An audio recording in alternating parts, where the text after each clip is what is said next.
कृष्णा गाडगीळ आणि sons limited 1832 पासून। मतदार याद्या दुरुस्त करण्याच्या मागणीसाठी मोर्चा निघाला। मविया आणि मनसेचा हा मोर्चा असला तरी चर्चा ठाकरे बंधूंचीच होती। तर उद्धव ठाकरेंनीही आम्ही बंधू तुमच्यासाठी एकत्र आलोय, आता साथ द्या अशी साथ मुंबईकरांना घातली। पाहूया।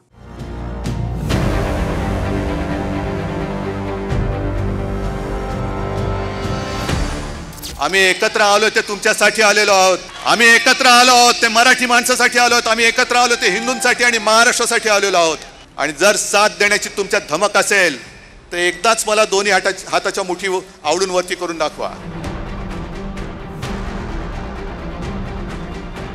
आम्ही दोघे भाऊ तुमच्यासाठी एकत्र आलो, आता तुमची साथ हवी असं म्हणत उद्धव ठाकरेंनी मनसेसोबतच्या युतीची घोषणाच केली आणि मुंबईकरांना साथही मागितली। पण भाजपच्या चंद्रकांत पाटलांनी भुवया उंचावणारं वक्तव्य केलं। महापालिका निवडणुका होण्याआधी सहभागी झालेले बाहेर पडतील असं म्हणत राज ठाकरेंकडे बोट दाखवलं। तुमच्या मनगटामध्ये ताकद आहे का नुसते आम्ही दोघं भाऊ बनून एकत्र आलोय म्हणून आता आपलं काम झालं? आम्ही एकत्र आलोय ते तुमच्यासाठी आलेलो आहोत।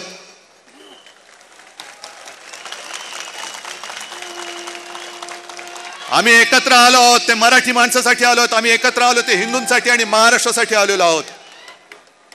पण अशा वेळेला आम्ही पुढे जात असताना तुम्ही भक्कमपणाने साथ देणं हे तुमचं कर्तव्य आहे। आणि जर साथ देण्याची तुमच्यात धमक असेल तर एकदाच मला दोन्ही हाताच्या मुठी आवडून वरती करून दाखवा।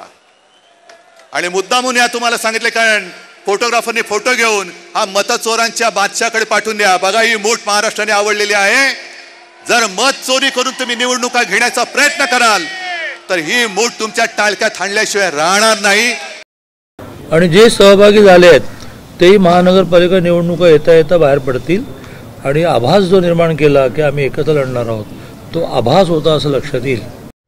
सत्याचा मोर्चा हा महाविकास आघाडी आणि मनसेचा असला तरी नजरा ठाकरे बंधूंकडेच होत्या।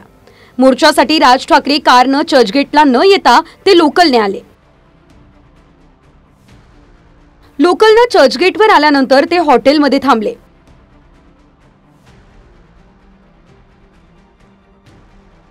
त्यानंतर उद्धव ठाकरे देखील राज ठाकरे ज्या हॉटेलमध्ये थांबले त्या हॉटेलमध्ये राज ठाकरेंच्या भेटीसाठी आले।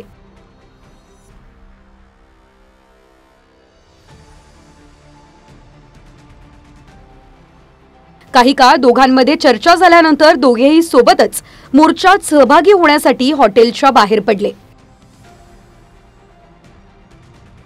फॅशन स्ट्रीट ते मुंबई महापालिकेच्या इमारतीपर्यंत ठाकरे बंधू सोबत चालत मोर्चामध्ये सहभागी झाले।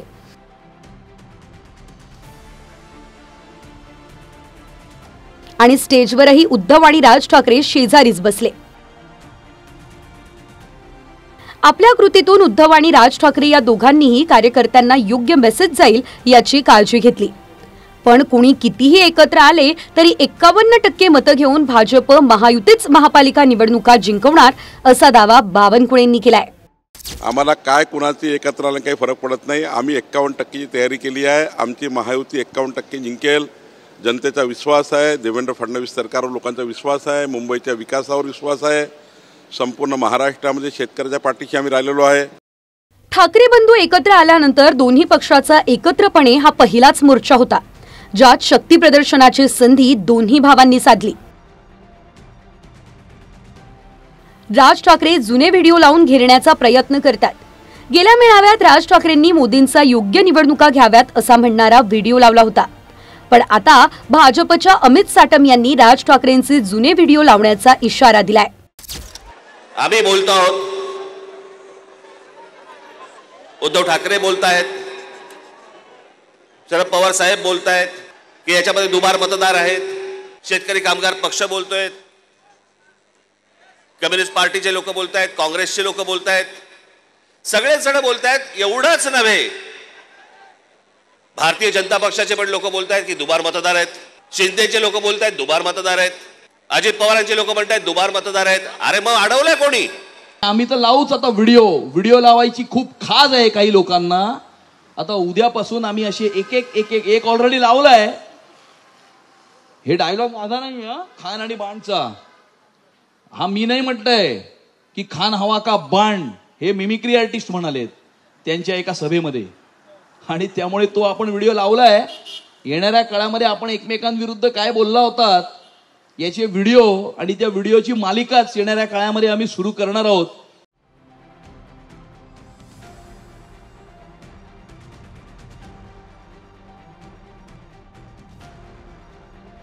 ठाकरे बंधू एकत्र आल्यानं मुंबईत दोघांचीही ताकद वाढणार.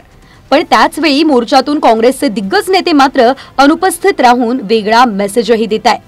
काँग्रेसचे प्रदेश अध्यक्ष सपकाळ आणि मुंबई काँग्रेसच्या अध्यक्षा वर्षा गायकवाड यांनीही येणं टाळलं, तर बाळासाहेब थोरात आणि वडेट्टीवार हे हजर राहिले.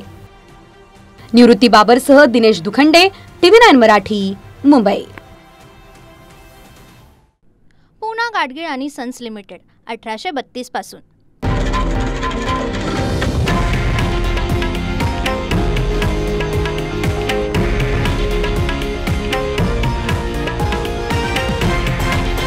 हे आहे देशातील नंबर 1 न्यूज नेटवर्क आणि आपण पाहत आहात TV9 मराठी, एकमेव.